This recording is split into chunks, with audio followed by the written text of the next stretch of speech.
పిల్లలకి మనం పేర్లు పెడతాం కదా! సో, మనం అంటే చూసుకొని పెడతాం. ఇట్లా పేరు ఒకొక్క అక్షరం వచ్చి. వాళ్ళు గూడా అంతేనా? మనం ఏంటంటే మన వేదిక యాస్ట్రాలజీలో నక్షత్రానికి ఒక్కొక్క 4 అక్షరాలు, 3 అక్షరాలు ఇచ్చారు పాదాలను బట్టి. అవును. కానీ వాళ్ళు ఏంటంటే రాశిని బట్టి పెట్టుకుంటారనమాట. ఓకే. వాళ్ళు ఎక్కువ సన్ సైనే ఫాలో అవుతున్నారు గనక, ఆ! ఆ సన్‌కి ఫేవరబుల్ నేమ్స్ ఇష్టమైనవి, వ్యతిరేకం ఆపోజిట్ నేమ్స్ కూడా. ఓహోహో! ఆ ట్రెడిషన్ వెస్టర్న్ యాస్ట్రాలజీలో ఉందన్నమాట. ఓకే. దాని ప్రకారం వాళ్ళు ఏ రకంగా friends letter, enemy letter and lucky letter అచ్చా! అని 3 ఫాలో అవుతారనమాట. ఓహ్! వాళ్ళకి లక్కీ వారికి ఏ రకంగా పేరు పెట్టుకోవాలనేది దాన్ని బట్టి, ఆ రాశిని బట్టి పెట్టుకుంటూ ఉంటారు. ఓకే. దాని ప్రకారం వచ్చేసరికి వీళ్ళు ముందు పేరు పెట్టుకునేది వచ్చి ఏరీస్‌కి ఎంతో పెట్టుకుంటారు. హ్మ్. అగ్ని వాళ్ళకి బ్యాడ్ లెటర్ వచ్చి పి అన్నమాట. అచ్చా! టౌరస్ అంటే మన వృషభం, ఆ! దానికి పీతో పెట్టుకుంటారు. దానికి అగనిస్ట్ బ్యాడ్ వచ్చి వి అన్నమాట. ఓకే. జెమిని వచ్చేసరికి ఆర్ వాళ్ళకి good letter, hmm. K bad letter. తర్వాత కర్కాటకం క్యాన్సర్కి వచ్చి A good letter, P bad letter. Okay. లియోకి వచ్చి B good letter, Y bad letter. విర్గోకి వచ్చి G good letter, S bad letter. Okay. తర్వాత లిబ్రాకి వచ్చి S good letter, C bad letter. స్కార్పియోకి వచ్చి A good letter, R bad letter. సాజిటేరియస్కి వచ్చి ధనుస్సుకి వచ్చి S good letter, V bad letter. Capricorn మకరానికి వచ్చి V good letter, H bad letter. అట్లాగే యాక్వేరియస్ కుంభానికి వచ్చేసరికి K good letter, D bad letter. మీనం పిసెస్ వచ్చేసరికి Y good letter, T bad letter. So వాళ్ళు ఏం చేస్తారంటే ఈ అక్షరాలతో ఈ ఆల్ఫాబెట్తో స్టార్ట్ అయ్యే పేర్లు పెట్టుకుంటారనమాట. ఇంకా వాళ్ళు ఏం చేస్తారు, ఆ రాశి ప్రకారం వాళ్ళకి ఎవరు అనుకూలం ఎవరు ప్రతికూలం అనేది కూడా దాన్ని బట్టి మనకు కూడా రాశి ప్రకారం ఎవరు ఏ రాశి వారు మనకు అనుకూలం ఏ రాశి వారు ప్రతికూలం అని చూసుకుంటాము. అట్లాగే వాళ్ళు ఏ అక్షరం వాళ్ళు వారికి అనుకూలం ప్రతికూలం కూడా చూసుకుంటారు. ఓకే. దాని ప్రకారం ఏరీస్కి వచ్చేసరికి ఎంబిహెచ్ఎన్ అనే లెటర్స్ వచ్చి ఫ్రెండ్లీ లెటర్స్ అవుతాయి. పికేహెచ్ అనేవి ఎనిమీ లెటర్స్ అవుతాయి. అచ్చా! ఫ్రెండ్ వచ్చి లక్కీ లెటర్ వచ్చి ఎం అవుతుంది అనమాట. హుహుహు. అట్లాగే టౌరస్ వృషభానికి వచ్చి పిజివై అనే ఫ్రెండ్ లెటర్స్ అవుతాయి. హ్మ్. ఏవిఆర్ అనేది ఎనిమీ లెటర్ అవుతుంది. జి అనేది లక్కీ లెటర్ అవుతుంది. ఓహ్! జెమినీకి వచ్చేసరికి ఆర్ఎస్హెచ్ ఫ్రెండ్లీ లెటర్ అవుతుంది. కేసీహెచ్ యాడ్వర్సరీ ఎనిమీ లెటర్ అవుతుంది.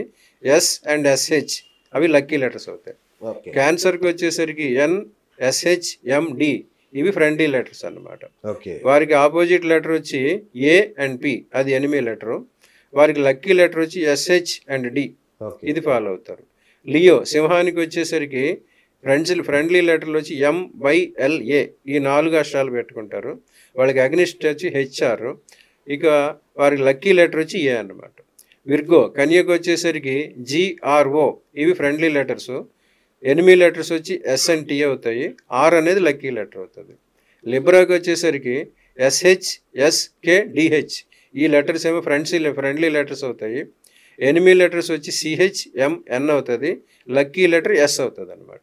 స్కార్పియోకి వచ్చి ఏఎన్పిడి ఇవి ఫ్రెండ్లీ లెటర్స్ అవుతాయి. ఎనిమీ లెటర్ వచ్చి విఆర్కే ఎనిమీ లెటర్స్ అవుతాయి. A lucky letter. సాజిటేరియస్ ధనుసుకు వచ్చేసరికి ఎస్ఎంఏహెచ్ ఇవి friendly letters. V A adversary letters. A అనేది లక్కీ లెటర్.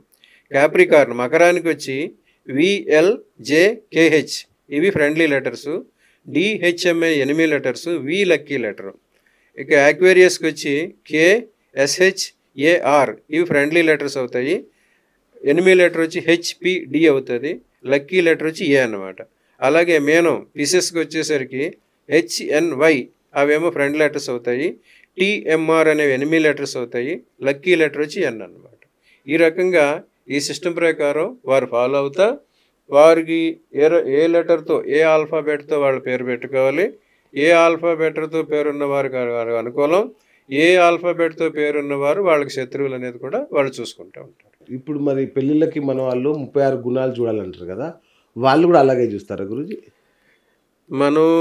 మన వేదిక యాస్ట్రాలజీలో ఏంటంటే చాలా డీప్ రూటెడ్గా వెళ్ళిపోయాం. ఓకే.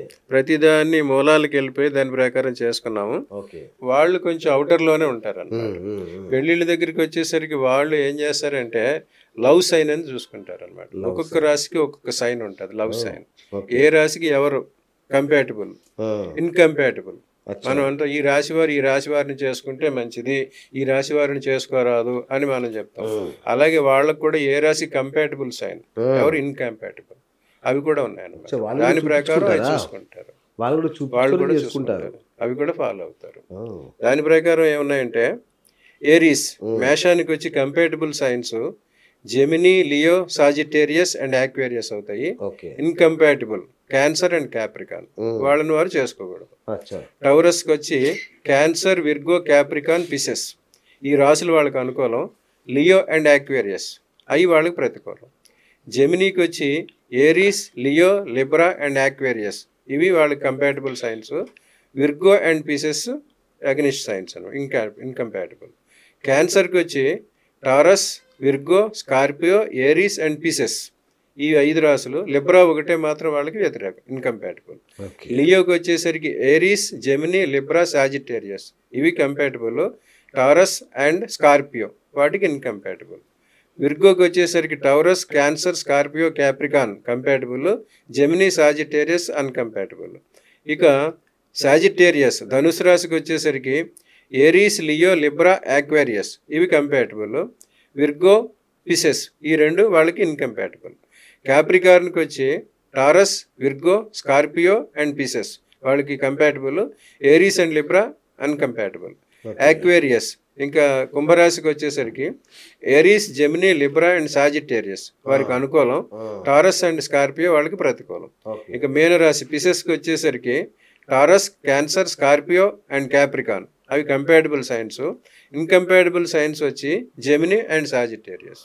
ఈ రకంగా వాళ్ళు కూడా ఈ విషయాల్లో చూసుకుంటూ ఉంటారు. చూసుకుని దాని ప్రకారం వాళ్ళు అరేంజ్మెంట్ చేసుకుంటారు. లేదా తర్వాత అయినా వారి ప్రేమలు పెళ్ళిళ్ళు అయిన తర్వాత కూడా అప్పుడైనా చూసుకుని ఓహో ఈ రకమైన కంపాటబుల్ కాదు కనుక మనకి ఈ రకమైన విభేదాలు వచ్చినాయని చెప్పి దానికోసం చూసుకుంటారు. అట్లాగా ప్రపంచం ఏదైనా మొత్తం గ్రహాల మీద, నక్షత్రాల మీద ఆధారపడింది.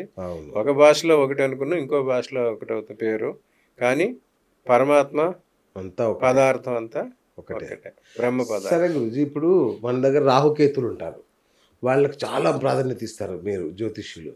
అక్కడ ఎవరు ఉంటారు మరి? అలాంటి క్యారెక్టర్స్ ఏమైనా ఉంటాయా? రాహుకేతులు వెస్టర్న్ ఆస్ట్రేలియాలో కూడా ఉన్నారు.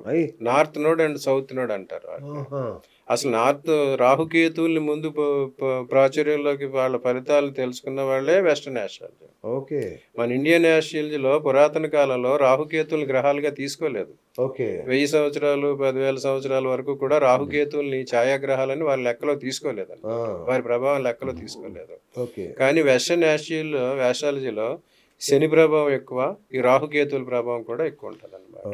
ఈ గ్రహణాలను ఏర్పాటు చేసేవారు, గ్రహణాలు కలిగించే వాళ్ళు రాహుకేతువులే. సో ఆ గ్రహణాలను ఎక్కువగా అధ్యయనం చేసింది కూడా ఎక్కువ వెస్టర్న్ ఆస్ట్రాలజీలోనే అధ్యయనం చేశారు. అందుకోసం అక్కడ నుంచి ఇవన్నీ వచ్చినవి. Rahu north node, Ketu south node అంటారు అనమాట. దాని ప్రకారం వాటి ఫలితాలు కూడా చూసుకుంటారు. ఇప్పుడు ప్రపంచం అంతా కలియుగం నడిచేదంతా రాహు మీదే నడుస్తుంది. శని రాహువుల ప్రభావమే కలియుగానికి కారణం అన్నమాట. దాని ప్రకారమే ఈ రాహు ఏంటంటే ఎక్కువ మెషిన్స్ కారకుడు అన్నమాట. ఇదివరకు మన వాళ్ళు యోగ శక్తితోటి, టెలిపతి అటువంటి వాడు దివ్య చక్షులతో చూస్తే అవి ఇప్పుడు ఒక మిషన్తో చూస్తున్నాం అనమాట. ఒక ఎక్స్రే మిషన్, ఒక ఎంఆర్ఐ మిషన్, అటువంటి వాటి కారకుడు. అట్లాగే లేనిది ఉన్నట్టు, ఉన్నది లేనట్టు భ్రమింపజేయటం, ఈ విఎఫ్ఎక్స్, స్పెషల్ ఎఫెక్ట్స్, జంతువుని మనిషిగా మార్చడం, మనిషిని జంతువుగా మార్చడం, మార్ఫింగ్, ఇటువంటి టెక్నాలజీకి అంతటికీ కారకుడు రాహు అనమాట. సో ఎక్కువ వెస్టర్నర్స్ మీద, వెస్టర్న్ కంట్రీస్ మీద ఈ రాహుకేతు ప్రభావం ఎక్కువ అక్కడ ఉంటుంది. అట్లాగే మనం చూసుకుంటే అమెరికాని మనం చూసామంటే 70లో అక్కడ హిప్పీ మూవ్మెంట్ అని ఒక హిప్పీ మూవ్మెంట్ వచ్చింది. అందరూ గంజాయి తాగుతా, సంచులు వేసుకుని, గడ్డాలు జుట్టు పెంచుకుని హరే రామ హరే కృష్ణ అన్నట్టు తిరిగేవారు. దానికి కారణం అప్పుడు కేతువు కారణం అనమాట. అప్పుడు అమెరికాకి కేతు దశ నడుస్తున్నప్పుడు హిప్పీ కల్చర్ వచ్చి అందరూ ఈ రకంగా వైరాగ్యంలోకి వెళ్ళారన్న. దాటికి ఎక్కువ ఈ ప్రభావం, రాహుకేతుల ప్రభావం ఎక్కువ వెస్టర్న్ కంట్రీస్ మీద ఉంటుంది.